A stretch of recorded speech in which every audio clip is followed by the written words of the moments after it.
The final cut is a masterpiece. But the first draft is a war zone. This is between the frames. The opening notes of the Stranger Things theme. Bikes racing through suburban streets. A group of kids playing Dungeons and Dragons in a basement. Eleven's intense gaze. A single drop of blood from her nose. A sterile government lab. These images are now permanently etched into pop culture. The show feels like it always existed. A perfect, timeless blend of Spielbergian wonder, Stephen King horror, and pure 80s nostalgia. But the series we all know and love almost didn't happen. Before it was Stranger Things, it was a script called Montauk, a dark, slow, almost clinical sci-fi thriller that was missing the one ingredient that would make it a global phenomenon: its heart. And it was saved in one frantic, caffeine-fueled weekend. Back in 2015, two relatively unknown filmmakers, Matt and Ross Duffer, were shopping a script titled Montauk. The premise was familiar. A young boy goes missing in a small town. A mysterious girl with telekinetic powers appears, and a shadowy government conspiracy begins to unravel. But the tone and the focus were vastly different from what we see today. The setting wasn't the warm, familiar suburbia of Hawkins, Indiana. It was Montauk, New York, a cold, coastal, stark location that lent itself to a more somber, atmospheric feel. Think more True Detective than E.T. The pacing was slow, deliberate, almost a horror noir. The mystery unfolded at a crawl, building suspense through long, quiet scenes and an overwhelming sense of dread. And the kids, they were there, but they weren't the soul of the show. The script split its focus almost evenly between the adults, Joyce, Hopper, and the scientists at the lab, and the mechanics of the conspiracy. The story was less about friendship and more about a procedural investigation into a paranormal event. Then there was 11. In the Montauk draft, she was introduced much later in the story.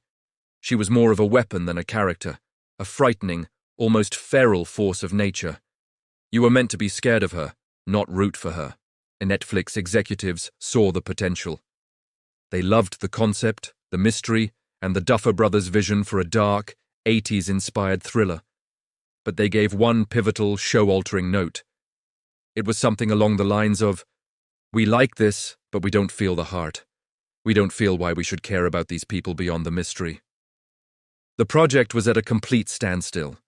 Without a fundamental rewrite, it wasn't getting a green light. The Duffers had a brilliant idea, but it was missing its emotional core. Facing a make-or-break moment, with their dream project hanging in the balance, the Duffer brothers retreated and did something almost unheard of.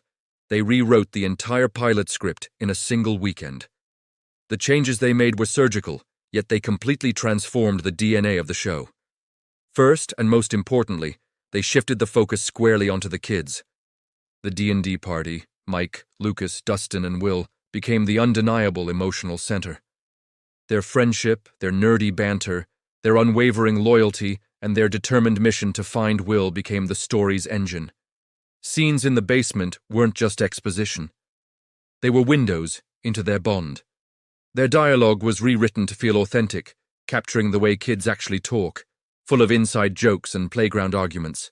Next, they leaned hard into 80s nostalgia. It went from being a background element to a central part of the show's language.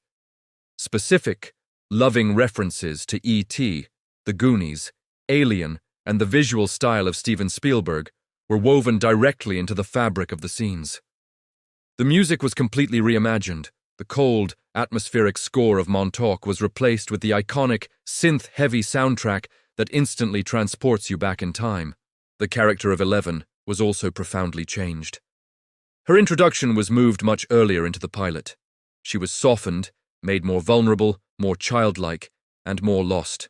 Her bond with Mike, which barely existed in the original script, was made the emotional anchor of the entire series. Her first taste of an Eggo waffle wasn't just a quirky detail, it was a symbol of her first taste of a normal, caring childhood. Finally, they changed the title. Montauk was specific and cold. Stranger Things was evocative, genre-savvy, and mysterious. It promised a world of wonder and danger. They also dramatically upped the pace. Instead of a slow burn, the mystery unfolded with incredible momentum. The parallel storylines, Joyce communicating with Will through the Christmas lights, the kids finding and hiding Eleven, and Hopper's dogged investigation, were intercut dynamically, creating a constant sense of forward motion and rising stakes. The new pilot wasn't just an edit, it was a total reinvention. It turned a cold, detached thriller into a warm, thrilling, and deeply moving adventure about friendship, family, and courage in the face of the unknown. That weekend rewrite didn't just save a pilot, it defined a brand and created a cultural touchstone. The decision to center the kids, to prioritize heart over plot, was the single most important choice they made.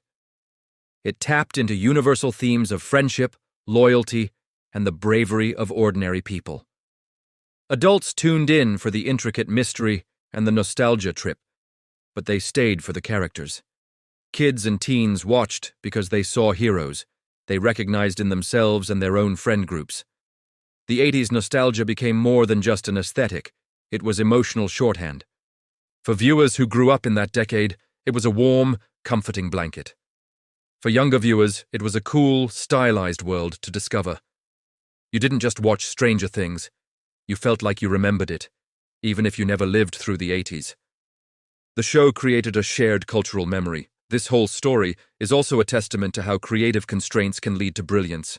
The Duffers have said that the intense pressure of that weekend deadline forced them to make bolder, more instinctual choices. There was no time for overthinking.